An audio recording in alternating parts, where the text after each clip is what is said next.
Immersion is meticulously crafted. Call it magic, call it a connection, call it good vibes, but everything you experience in an immersive environment was made for you to feel that way. Video games are often called the epitome of immersion, letting players physically enter magical worlds beyond the life they live, but constructive immersion has existed since medieval festivals and fairs, since the beginning of theme parks. I've actually had a few different lectures on this subject in college, and I recently went to Disney World with these lectures in my mind, so naturally I did what any sane person would do, and I recorded stuff throughout the entire trip of the most random things to use in this YouTube video.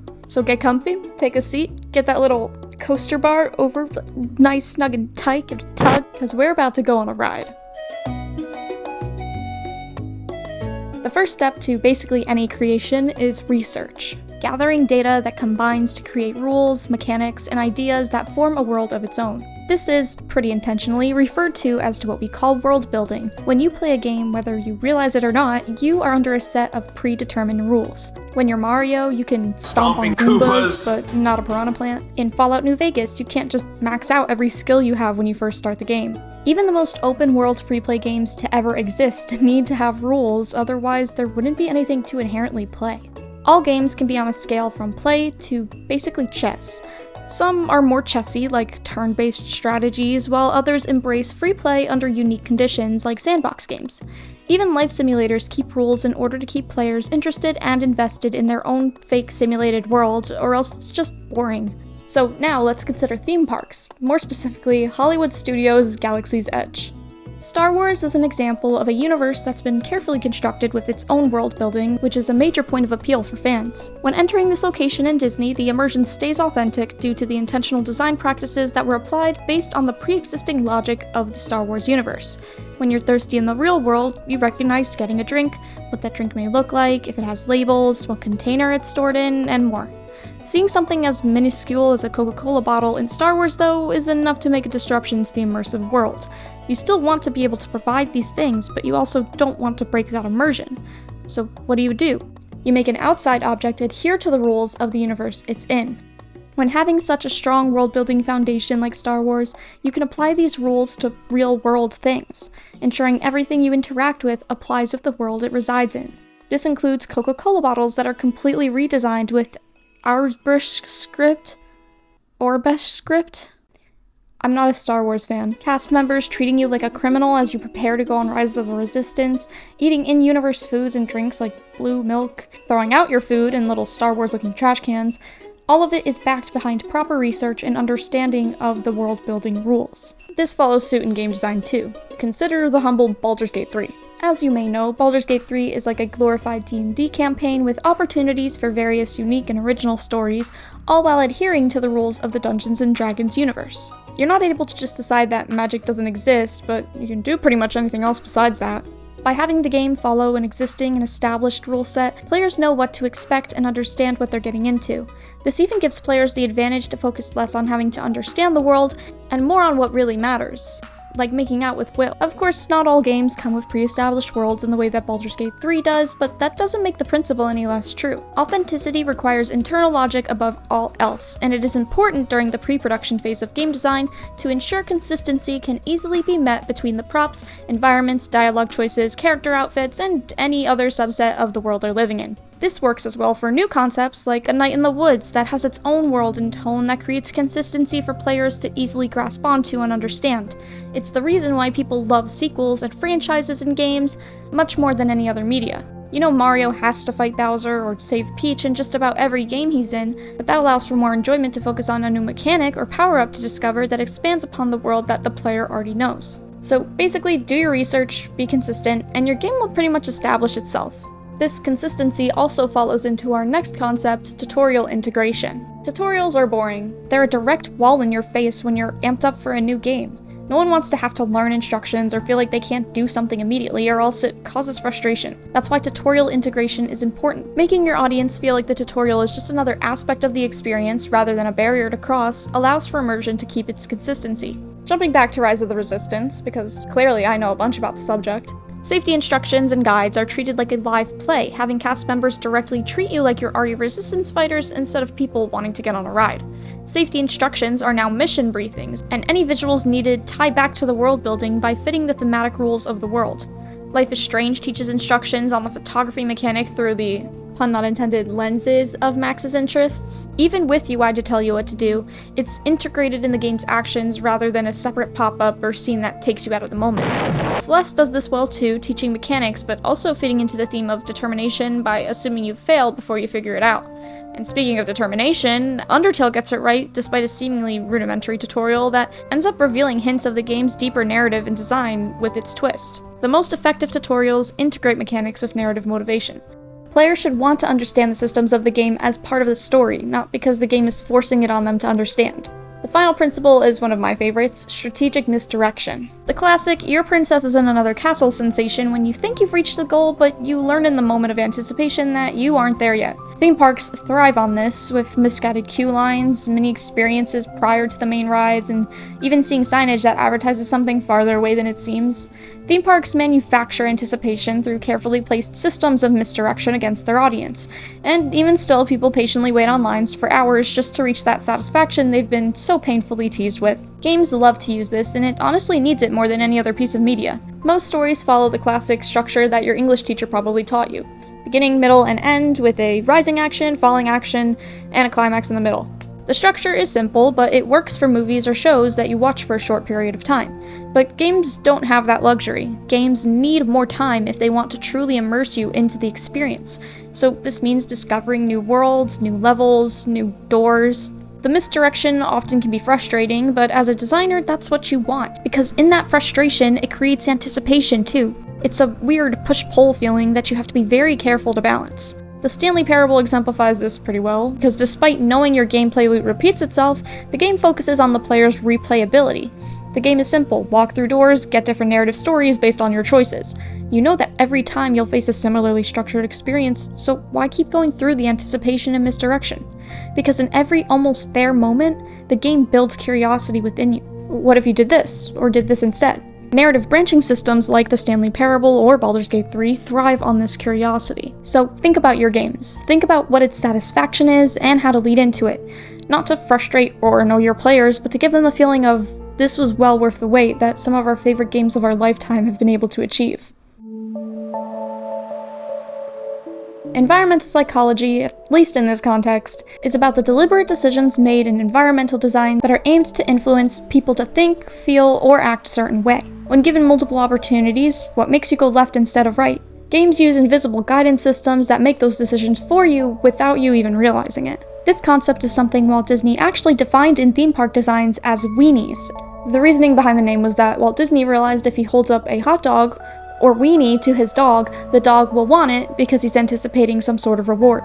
Good environmental design does exactly that. It turns landmarks and locations into weenies you inherently gravitate towards through visual anchors, varied path architecture, and intentional design. Let's look at Magic Kingdom, one of the most manufactured places on Earth. Despite where you are in Magic Kingdom, you are almost always in a position where you can see Cinderella's castle. You see it as you walk around the park, while you wait for the rides, even when you're on the rides themselves. It's like when you see Hyrule Castle looming in the distance throughout Breath of the Wild. You know that's your goal, and the consistent reminders keep you in anticipation of that major encounter, helping guide your actions and preparations. Magic Kingdom also uses multipath architecture, the design strategy of including multiple intentional paths throughout the park. This includes the main paths where the most action and crowds occur, the exploration paths that are slightly out of the way but usually contain interesting sights and surprises, and the scenic route, which goes around the entire park, providing a more interesting visual of everything the park has to offer. These three paths serve different purposes based on who is in the park. Those who just want to go on the rides will likely keep to the main path, but others exploring all the sites may find themselves on exploration paths that follow natural walkway instincts, or take scenic routes with less of the population. Good open world games follow this as well. Pokemon tends to do it, providing various paths to get to the same location. Some give unique Pokemon you may not get on the main roads, or maybe cuts through an annoying cave you don't want to deal with. And the last part of this weenie system is visual psychology, or things that visually guide the player's actions. In Magic Kingdom, this is seen through the main walkway, a straight shot towards the castle where the buildings seem to magically lead your eyes to it. Except it's not magic.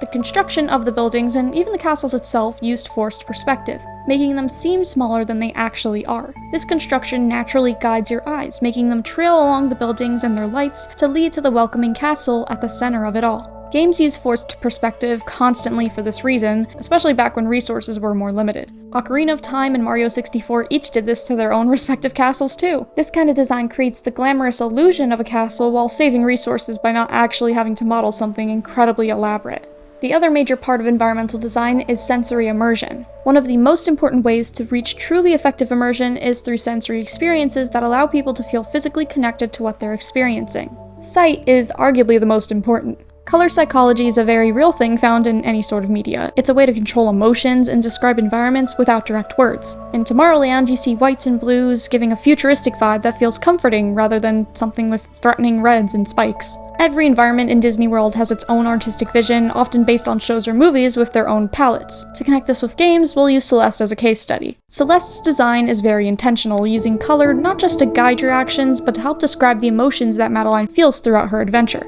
When she's feeling anxious, the game feels that way too, and when she finally feels that sense of hope, harsh reds turn into a warm and golden feather, leading you to your next destination with a bright new perspective. Sound design is equally crucial. In Disney World, you can always hear something. Whether it's music or manufactured nature sounds, they're all meant to place you in that moment as if you were a character in that world. Ride lines use this extensively, and you could sum up the entire Haunted Mansion experience with this principle too. Jumping back to Celeste, the music doesn't just sound really good, it conveys emotion. The panic attack scene is arguably one of my favorites just because of how well the game captures that feeling of panic, chest tightening, world closing in on you, all with a song that feels just as suffocating. The high peaks of sound replicate the sounds of urgency and stress that panic attacks bring, and it turns the scene into something fully real that the player can relate to as if they were in Madeline's shoes. Touch is a bit more difficult to apply directly to games, but both mediums use it effectively. Disney has an abundance of things to touch. Store displays with a lot of really cool merch? Touch it! Those bees from the Winnie the Pooh ride that you can spin on a rail? Touch it! Characters that you can meet and greet like Sully from Monsters Inc? Well, maybe you should ask for their permission first, because they are still people. Touch! These things help keep you physically in the world you're in. For games, the most clear example is haptic feedback.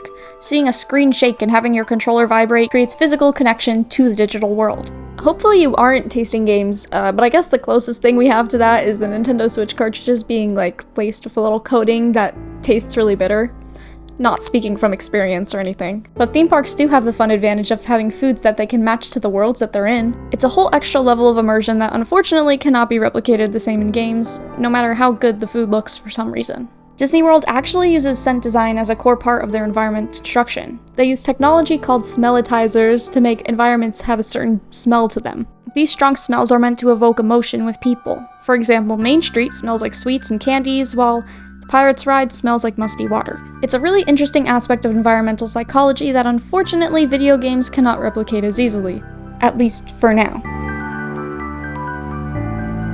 The last topic I want to talk about is about the cultural impact that both video games and theme parks seem to have. All of this stuff I've been talking about means nothing if the culture isn't there. Disney, love it or hate it, has an incredible culture. It's so strong that Disney adults are a thing. People feel nostalgic for a world so immersive that it gives people a break from their usual lives. For some, even the experience of bus transportation feels nostalgic because the culture and branding of Disney encourages it to feel that way. On the buses, you see the parks, you see the advertisements for all things Disney, and you hear related music too. Everything, even down to the trash cans, is a part of the brand that Disney theme parks have come to own. They embrace the community they have, and they always manage to leave people wanting more. Whether it's through hidden Mickeys or special events, no two trips to Disney World will ever feel the same. And the best games reach this level of fandom and community as well. Nintendo is a pretty close comparison. It, much like Disney, emphasizes theming and merchandise that encourages fandom. There's clothing, plushies, toys, bags, pencils, kitchen supplies, house decor. All of it is meant to make these worlds become a part of yours. And I'm not immune to it either. Pokemon is one of my favorite things. I have plushies and stuff for it all over the place. But cultural impact goes beyond marketable plushies. It's about community. Games like Animal Crossing that brought people together during a worldwide pandemic, or Super Mario Maker that allowed anyone to create and share their own Mario adventures, or even Smash Bros. Bringing people together around the world in celebration of the literal video gamification of the gaming community. It's through mascots and memorable characters, worlds, and stories that the games become a true part of us, rather than just things to pass the time. Theme parks are the current peak of real-world immersion. If you're looking for inspiration, I highly recommend you take a visit. And as much as I've been glazing it, it doesn't need to be Disney World either. Countless theme parks, both big and small, follow these design principles, though some are better than others. But like games, the most successful are the ones that are the most considered. Immersion should be more than just trying to flash bright colors at a baby. It should make you think, make you feel, make you connect, truly connect with the world you're jumping into. Some of the best games are the most immersive, and even if unintentional, these design principles are built into their success. So now what? I'm not trying to argue that games have to follow all these rules. There are plenty of games that miss the mark on some or even all of these points, but they're still successful. This is merely a discussion about immersion and what helps make it work. If you're a game designer yourself or considering what kind of things to look into the games you play, all I ask is that you keep these things into consideration. Question everything in your design process, from the assets to the narratives to the smells, I guess? Because good design gets your attention, but great design surpasses expectations and creates a true societal weenie. Hey everybody, thanks for watching! This was a really fun video to make, and I've been really excited in hubbing it up for a minute because, I don't know, I feel like getting to talk about more serious game designy things is something that I do know how to do, and I just haven't really talked about it as much yet, so I'm excited to make more videos like this, and as you may have seen, my most recently posted video was a gameplay video. Whoa, I'm gonna do gameplay videos now, that's so cool! I'll try to do one of each per month, so now you get 2 videos per month, which is crazy, whoa! And at the time of me recording this, which is August 19th, 2025, I am at like 98 subscribers. So we are nearly at 100, and hopefully by the time I post this video, we'll already surpass it. So if that is the case, I just wanted to say thank you all so much. I loved getting to do this for fun. This is a dream of mine that I've always kind of kept hidden in the back. I've done videos for fun, but this is the one where I truly feel like I got to make stuff that I wanted to create, and I don't know, I'm gonna keep going with it, I'm gonna have fun doing it, and if y'all want to stick around for the ride, that's pretty cool too. So yeah, thank you so much. See you guys in the next video. I'm really excited for it. I got a brand new, I say brand new game. It's not new, but it is a new game to me, and I'm really excited to play it. So make sure you hit the subscribe button, leave some comments down below, give it a like, do all those things. That helps my small little channel grow and blossom. And yeah, I'll see you in the next video. Bye bye!